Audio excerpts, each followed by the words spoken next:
Hi everyone, welcome back to my channel, or welcome to my channel if you've never been here before. Today I am filming this video sitting on the floor in my daughter's nursery. Sometimes you just gotta do what you gotta do. She's taking a nap in the other room, and so I'm here. With that being said, today's video is called Self-Care for Families.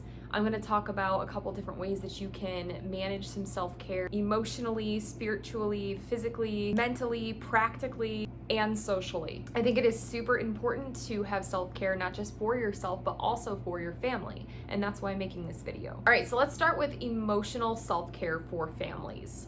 This is essentially just a list of things that you can do. So if you want to write this stuff down, now is your chance. You can watch a movie together, write each other positive notes, verbalize and talk about your feelings.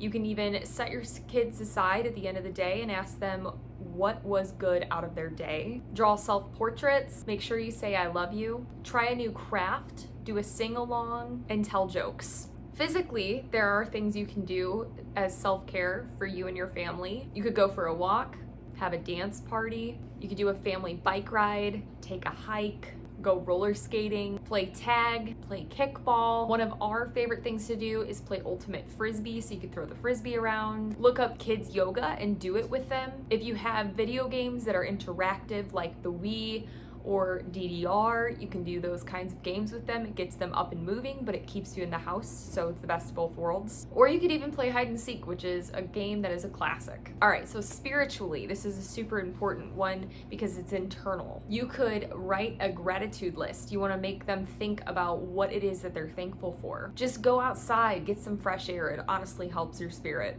Talk about forgiveness. Have those hard conversations, but ones that are necessary. You could volunteer your time, write thank you letters or letters that are kind to people and mail them out to them. You could practice positive self-talk, making them look in the mirror and say nice things about themselves to themselves.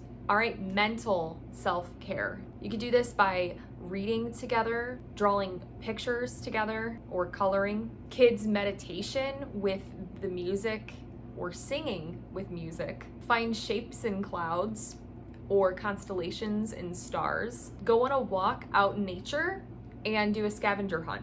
Play mind strength games like memory, or you could even make vision boards. All right, practical self-care. This includes everyday things that need to be done, but is something that is important to do as a family to teach good skills, and that is to clean up the toys, decluttering and getting rid of stuff that you really don't need, and that can include donating to other people, so that teaches your children to give to others and not keep everything. Learn about money.